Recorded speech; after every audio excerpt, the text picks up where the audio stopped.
X contestants హౌస్లో nominate చేసి అయితే వెళ్ళిపోయారంట డోడ్. ఎందుకంటే అసలు ఇదైతే ఊహించడం ఇష్టే నాకు తెలిసి. ఎందుకంటే ఎక్స్ కంటెస్టెంట్స్ మనకి రీఎంటర్ అయినట్టు తెలుసు ఆల్రెడీ. నేను ఎవరెవరు హౌస్లోకి రీఎంటర్ అయ్యారు అనేది కూడా ముందు వీడియో చెప్పేశాను. సో ఇప్పుడు ఆ ఎక్స్ కంటెస్టెంట్స్ అయితే రీఎంటర్ అయ్యి ఇంట్లో ప్రజెంట్ ఉన్న హౌస్ మేట్స్ని రీజన్స్ చెప్పి నామినేట్ అయితే చేశారు. ఓకే, ఇక్కడ వరకు బాగానే ఉంది. నామినేట్ చేశారు. నామినేట్ చేసిన తర్వాత రీఎంటర్ అయిన కంటెస్టెంట్స్ ఇంట్లో ఉండాలి కానీ వెళ్ళిపోయారు అని అయితే టాక్ నడుస్తుంది బయట.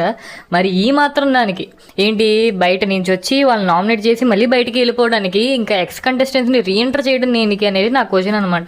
బట్ నేను చెప్పింది 100% నిజమని నేను చెప్పను. ఇది ఒక బజ్ మాత్రమే. ఒకవేళ నిజంగా కంటెస్టెంట్స్ నామినేట్ చేసి బయటికి వెళ్ళిపోయినా సరే రీఎంటర్ అయిన కంటెస్టెంట్స్ ఖచ్చితంగా వాళ్ళేం బయటికి వెళ్ళిపోరు. మేబీ కొంతసేపటి తర్వాత లేదా ఒక డే తర్వాత ఏదో ఒక టాస్క్లో మళ్ళీ రీఎంటర్ అయితే అవుతారు. వాళ్ళ రీఎంట్రీ హౌస్లో ఆడడం కన్ఫర్మ్. బట్ ఇది ఒక చిన్న ట్విస్ట్ లాగా బిగ్ బాస్ ప్లాన్ చేసి పెట్టుంటారు. ఏం లేదు, చూసే వాళ్ళు కూడా ఇంట్రెస్టింగ్ ఉన్నాయి. నామినేట్ చేసిన వెంటనే హౌస్ మేట్స్ని బయటికి వెళ్ళిపోమని ఉంటారు, ఎక్స్ హౌస్ మేట్స్ని. సో వాళ్ళు వెళ్ళిపోయి ఉంటారు. ఖచ్చితంగా వాళ్ళు రీఎంట్రీ అయితే ఉంటుంది, ఆడతారు. బట్ ఇది ఎంతవరకు నిజం అబద్ధం చూద్దాం.